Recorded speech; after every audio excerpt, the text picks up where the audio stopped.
Hey, what's going on, guys? It's me, Parksy here, your coach of the Armagh Armaldos, bringing back this match today here for week number 1 of the DGBA. Season 5. A lot of seasons have passed and I've only joined one of them. Well, stay with them for one whole season, but I am excited to bring you guys a new season. If you guys do enjoy this video at any given moment, please do give a like and subscribe. Also, if you do want to check out my opponent, Hughes Man, his link to his channel will be down below as well, so the DGBA channel link. Maybe you might find your favorite YouTuber that you never have seen before playing Pokemon, like a video of the league or whatever. But obviously, I'll be your favorite YouTuber. But they can do, you know, a decent second. There's quite a lot of people that are recording their videos. Oka's, Mike's uploading. I'm not sure if Jack is, and I'm not sure if Jeremiah is, but Jeremiah did a draft recap, so I'm presuming he is. So far from what I've seen, people are all doing these live comms. I do mine a little. We do ours a little bit different here on the Parksy channel. If you guys that came from the DGBA channel, welcome. I am Parksy. We do things a little bit different here. Basically, what we do is instead of doing live commentaries, we do after comms or whatever, and we like commentate the games afterwards. So my opponent Hughes, he's got an interesting team. He actually has the #1 team in the league apparently, so you know, no pressure or anything. Hold on, I need to go turn down my music. Okay, right. Sorry, you heard things, but I need to turn down my music. Cause literally, there's just music just hammering in my ear. So his team was ranked #1, and he's got an insane sand team. I'm gonna pat myself on the back and say, you know, I may have helped him a little bit, but I only say that because MX3 apparently thinks I stole his team. So Hughes has got a very nice team. He's got Tunis Therian as a C user, of course. Tunis Therian, very fast Pokemon, base 121 speed, great move pool, superpower, knockoff, U-turns, Hurricane, Heat Wave. It can also do a lot of other things like Taunt and Defog. Now it's new move tutors, not just on a moon. And it's just an incredible Pokemon in general, very hard to switch into, and definitely with my team there's very few switches I can there's very few Pokemon that can actually switch into it. Sylveon is next. I don't really know if he's going to bring Sylveon in this matchup. If he does, it's going to be a Cleric build, because I do have 2 poison types, Steel type, and of course Victini, so I'm not really sure if he is going to be bringing it. He may bring, I'm predicting him if he is going to bring Sylveon, and if he is going to bring a Cleric set, then it's probably going to be some especially defensive Pokemon, just so he can take hits better from like my Amoonguss and my Blastoise and things like that. Next up is Excadrill, of course, the #1, the Sand Abuser. It's terrifying underneath the sand because it has the Sand Rush ability, so it's base 88. Speed stat is times by 2, so it's going to be very hard to try and outspeed this Pokemon. Great Steel type, you can Rapid Spin, can set rocks. And speaking about setting rocks, we've got Hippowdon, which also sets sand, sets up rocks, can phase with Whirlwind or Roar, and it can also have reliable recovery, Slack Off. I always find that Hippowdon had a very nice move pool. It gets all the elemental fangs, and also gets it actually hits pretty hard. It gets like base 108 attack, base 112. I get its attack and its defense mixed up. It's either 112 or 108. It doesn't really matter. Latios is next, another fast Pokemon which can defog, so he already has 3 hazard removers, which is kind of scary. This Pokemon's dual stabs are very hard to switch into. I mean, usually you can switch in a good solid Steel type, but it does carry HP Fire. Darmanitan is probably his scariest Pokemon on his team, because that thing with the Choice Scarf can absolutely nuke the entirety of my team. It just needs to click Flare Blitz a few times before you know if my whole team's dead. It can U-turn, it can do stuff like Rock Slide as well. We can also Hammer Arm if you're non-zero. Cradily is next, which is his other Z user. He has the luxury of having 2 Z users because he actually read the message. Cradily gives him a water switch in, which his team kind of needed. He also gives him a Grass type and a Stealth Rock setter with Rapid Recovery and Recover. Beware, great Pokemon. I don't really expect to be coming into the format, but it's definitely a very underrated choice. Band Beware, his dual stabs can be very scary for a team to try and switch into. It also gets on nerves, you don't have to run that fluffy ability. Garbodo's next, great hazard stacker with spikes and toxic spikes. If he is going to bring it, it's going to be physically defensive to take on some Pokemon, but I don't really expect it to come just because they've got so many Pokemon with growing coverage and just respond to Garbodo very well. Mega Sharpedo is probably the second scariest Pokemon, just because it's very hard to switch into, especially because the Mega Claws now is you don't have to Mega Evolve first turn, so that means that essentially he can protect 1 or 2 turns, get up to +1 or 2 speed, nice speed, fantastic entire team, then click its dual stabs and light coverage with Ice Fang or Psychic Fangs, and just wreck my entire team. And finally we've got Lantern. Lantern is another Pokemon I expect him to bring. It has got the electric and water typing and can also be a clerical heal bell. Just a very solid Pokemon in general, and just a good late round pick. So the 6 Pokemon I predicted him to bring were Tornadus Therian, Excadrill, Hippowdon, Darmanitan, Mega Sharpedo, and Lantern. But now we're going to go on to Team Builder for what I actually brought against this man. Okay, so the first Pokemon I decided to bring was the Togekiss with the Light Clay. It is a dual screens variant today, or this week I guess I should say today, as if I could afford to battle people every single day, but it's got dual screens that can Wish Pass, so that can help out other Pokemon that might not have reliable recovery in my team. That can do a lot. It also has Air Slash, so it can kind of flinch things, I guess. This was actually one of Jingus's ideas. I was kind of like, dual screens, but you know, I kind of wore off on me because because I don't think he's going to be running Defog Gladius or Defog 20 there, and I think his hazard move is going to be Rapid Spin, Sword Stance, and then Dual Stab Excadrill. I mean, if he does have Psychic Fangs, Sharpedo is not really the end of the world. Next up we've got Nidoking. This is a Focus Sash Pokemon, which is kind of funny because the first time I played Hughes like 6 months ago in the STL, I actually won. Basically because of the Focus Sash Aurora with a Sandrush Hippowdon, or Sandforce Hippowdon, sorry. So that was kind of interesting. But we've got a 4-attack Nidoking, which can definitely break through his team with the right coverage. I've got enough speed so I can outspeed a Sylveon trying to outspeed my Nidoking, which is a bit weird, I don't know. Alright, no, it's not Sylveon, it's to outspeed max speed Sylveon, sorry. Well, I mean, I can try and outspeed max speed, or min speed Nidoking, but I doubt it'll get very far. This Pokemon next up is a Blastoise Ballistic with the Rapid Spin, Scald, Ice Beam, and Toxic. This Pokemon could be very good at pressuring the things like the Hippowdon, the Excadrill, and forcing a lot of switches like an Ice Beam when I'm not expecting Cradilly, and Toxic Stall is also very nice for Sylveon, or if he decides to leave his Hippowdon. It's just, you know, a no drawback play. Next up is Sprocket, the Hitmonlee. Now, Jingus kind of designed this Pokemon entirely. We half and half decided this Pokemon. He wanted to try Scarf. I was like, nah, we're running Focus Sash. And Blastoise was, again, one of our ideas, obviously, because there's very few things you can actually do with the Blastoise. I originally had Counter and Magic Coat, but we swapped it for Ice Beam and Toxic. But Sprocket was all my idea.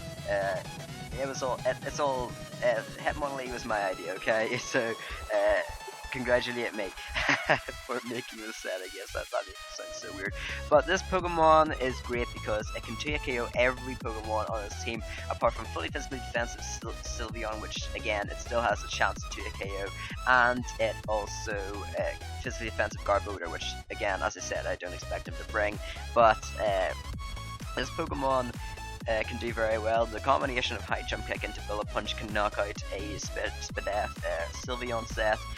This DV spread's kind of weird, but it's basically so I can just outspeed max speed Sylveon, and because there's a huge gap in the speed tiers between Excadrill and Sylveon, so I'm like, fine, I'll just outspeed the Sylveon then, because I really want to run.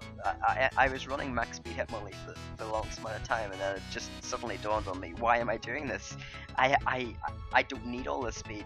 Next up we've got Racer, the Aerodactyl, and something that's probably going to surprise you is that Aerodactyl actually outspeeds Scarf Aerodactyl, outspeeds Excadrill in Sand. Obviously Adamant Excadrill I can't outspeed Timid, but this Aerodactyl gives me enough speed so I can outspeed a Scarf Tornadus, and I can also outspeed Excadrill in Sand, so I need to crack my neck. Hope you guys didn't hear that.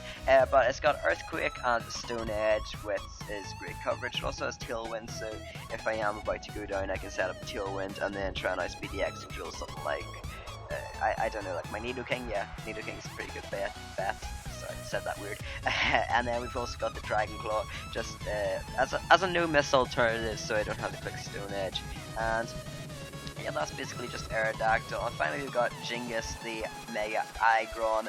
a special defensive variant. Originally, yeah, this is a physically defensive variant, and then Jinga's passively special defensive variant for stuff like Gladius and Sylveon, and it just worked better. So this is my stealth rocker for the week. It also has Curse, and if he does not have Whirlwind on the Hippowdon, I can legitimately run through his entire team with Curse Mega Aggron. It is that crazy. I've got Heavy Slam and Earthquake.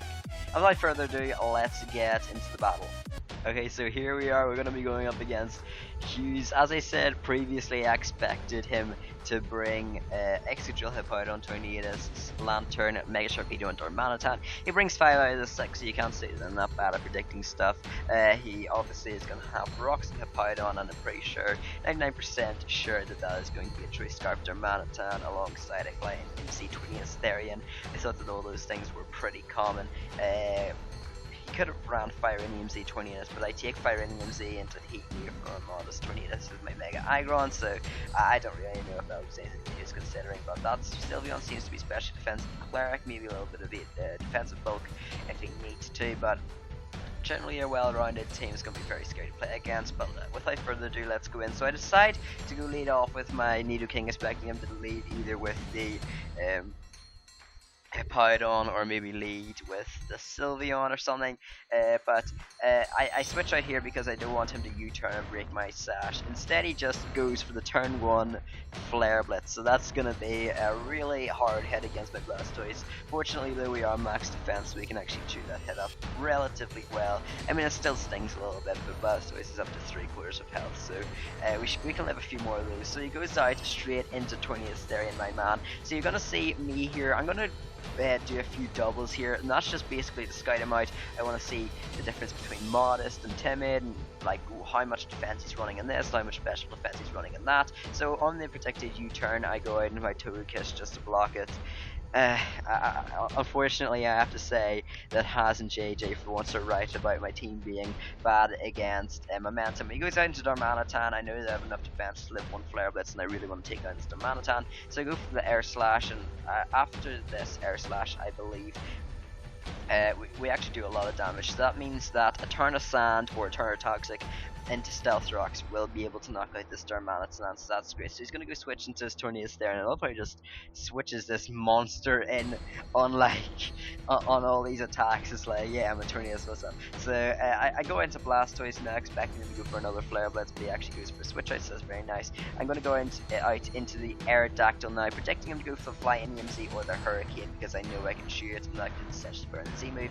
I don't need Aerodactyl healthy, I just need it healthy enough so I can switch into a 1 round of Stealth Rocks, so I can try and take down the Excadrill. So I go switch out into my Nidoking. I know that he is not going to stay in against this Aerodactyl because I outspeed him definitely. He does not know that I'm Choice Scarf, but he goes out into the Nidoking, so I just decided to go for an Ice Beam here. I know that he's going to be Smooth Rock, so he's not going to have any recovery. As you're going to see that this Nidoking is actually really specially bulky. That didn't even do half, and that is a sheer force Ice Beam of a Nidoking. So he goes to the Earthquake here, does bring me down to my sash. I'm not sure if crit mattered because, well, I am a really bulky build with a lot of HP because there's no reason to run speed when the Pokemon I'm trying to outspeed is Sylveon. So he goes out into the Tornadus. Again, you see what I'm talking about, he just switches in Tornadus. It's like, yo, what up? I just chewed a sheer force Ice Beam. So I know he's going to go for the U-turn here, but I really don't want to give him any more momentum. I want to finally get momentum and force switches myself. So he's going to go for the U-turn here, and he is going to be able to knock out my Nidoking while getting that regenerator boost. So he's going to be at about 50% when he comes back in, which is fine, of course. Nidoking kind of did his job. It chipped down the Hippowdon, it chipped down the Tornadus. We also got a bit of damage off of the Darmanitan, as you can see is going to come in, and this is great because we got a bit of chip damage now off of the Darmanitan, to the point now where Stealth Rocks are actually going to be able to knock it out. So we are going to be able to pressure this Darmanitan right here. We're going out into the Aerodactyl, race from the Aerodactyl, and I'm going to go for the Dragon Claw here just to scout out a few things, because it could be like it could have been a rule for the special defense hitting the Hippowdon, so I really just want to see. And I find that this Pokemon has no defense investment.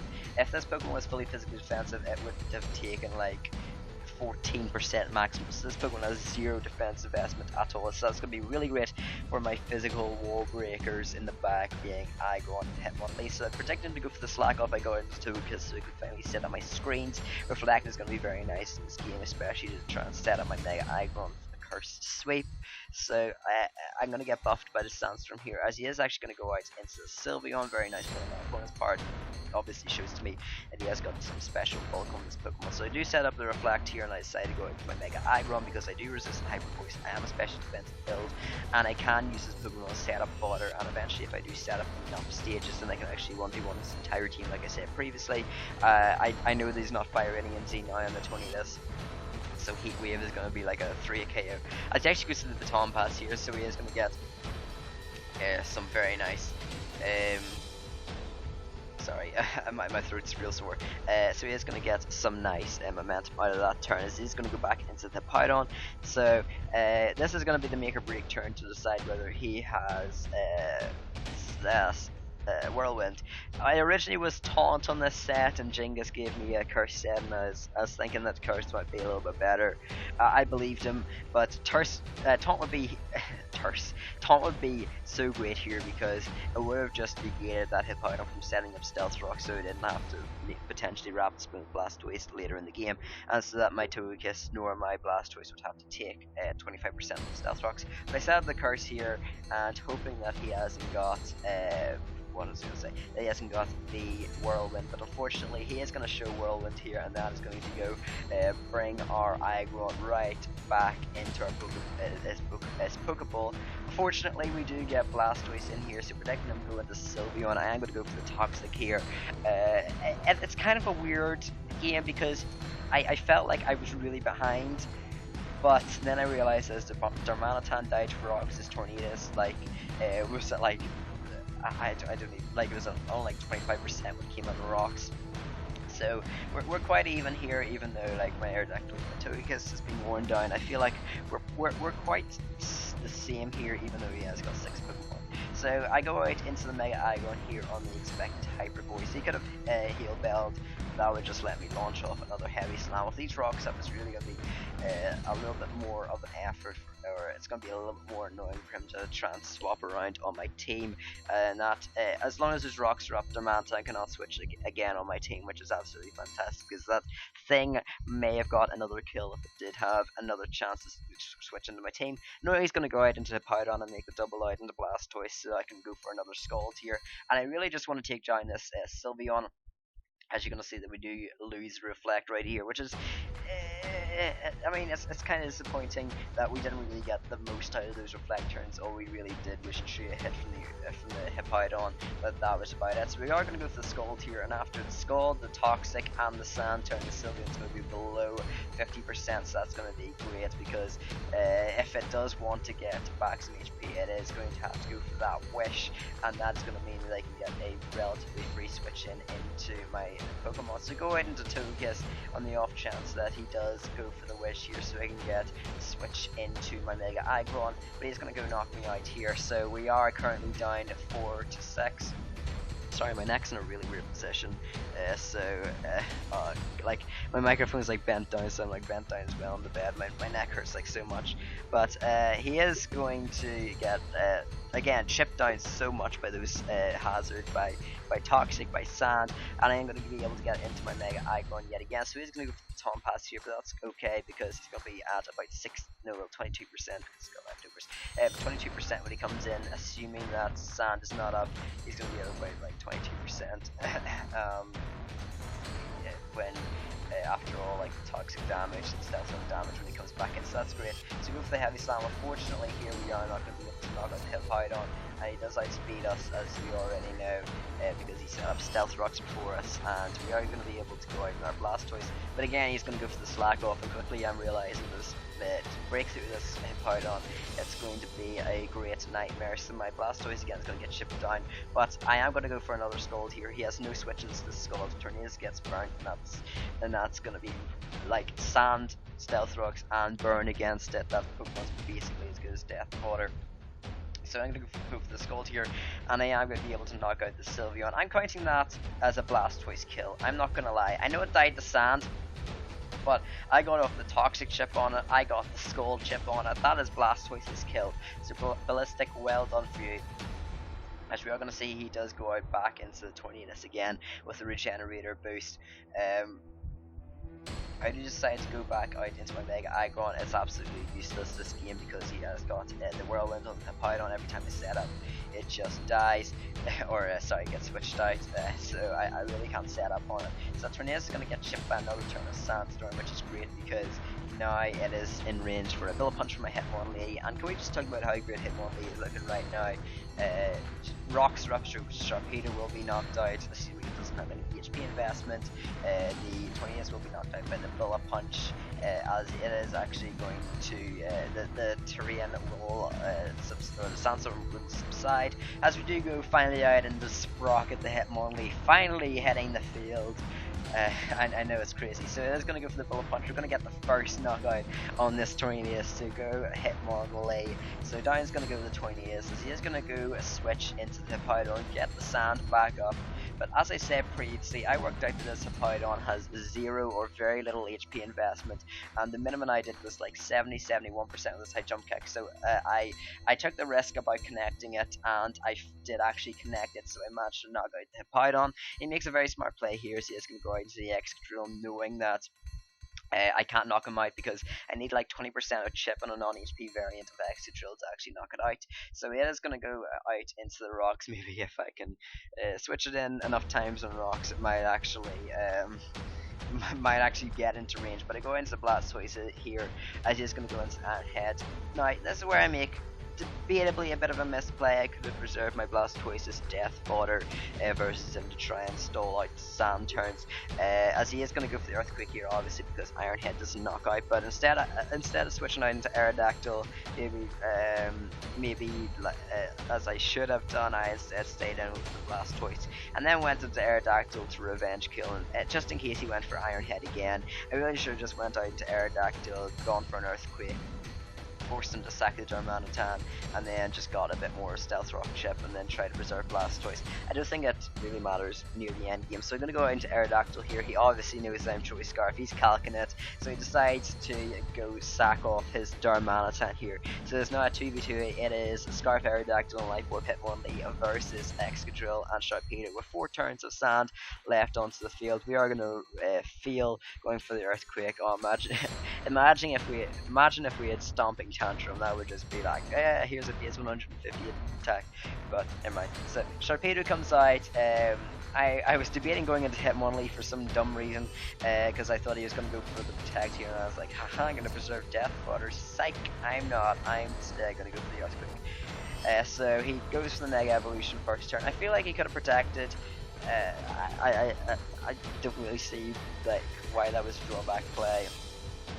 But I mean, he just goes to save Psychic Fangs. It doesn't really end up mattering. So go out into Hitmonlee again. This thing's going to be chipped by another turn of sand. And the only reason the only way I win this game now is if I get a crit with Mach Punch against the Excadrill, or if he misplays moves into Excadrill. Now, solution number 2 does not work because he does not misplay and he does not send out Excadrill. So he is going to go lose his Sharpedo now, as there's just Hitmonlee versus Excadrill. The 4.25% chance to crit. Here is what it came down to. Can we actually prove that Pokemon percentage hacks are busted? So we go for the Mach Punch here, hoping to knock out this Excadrill with a crit Mach Punch, and we do not, unfortunately. He manages to hang on 21%, which clearly shows to me that he's got a little bit of HP investment, which obviously makes sense because he just needed enough speed to outspeed a regular Aerodactyl. Expects Scarf Aerodactyl, but great game by Hughes. Really deserved it. He had such a good matchup versus my team, so I'm happy that I managed to get a 1-0 of all things. But we did lose. We are 0-1, but next week we're going against Luke. I thought of a few things that might be cool against this team. Thank you guys for watching this video. As always, it's much appreciated. Next week I will be uploading my week 2 battle against Hughes, so make sure to go stay tuned. If you haven't already, make sure to go subscribe. I upload on Tuesdays, Thursdays and Saturdays. Not on them, but those are the days you expect it. You should expect to upload, so you can just scout out the channel. But every week I should be uploading these battles on Saturday, so make sure to go subscribe for them when they come out, because I upload them on random times on Saturday for some dumb reason. So thank you guys for watching this video, and I'll see you guys in the next video. Goodbye.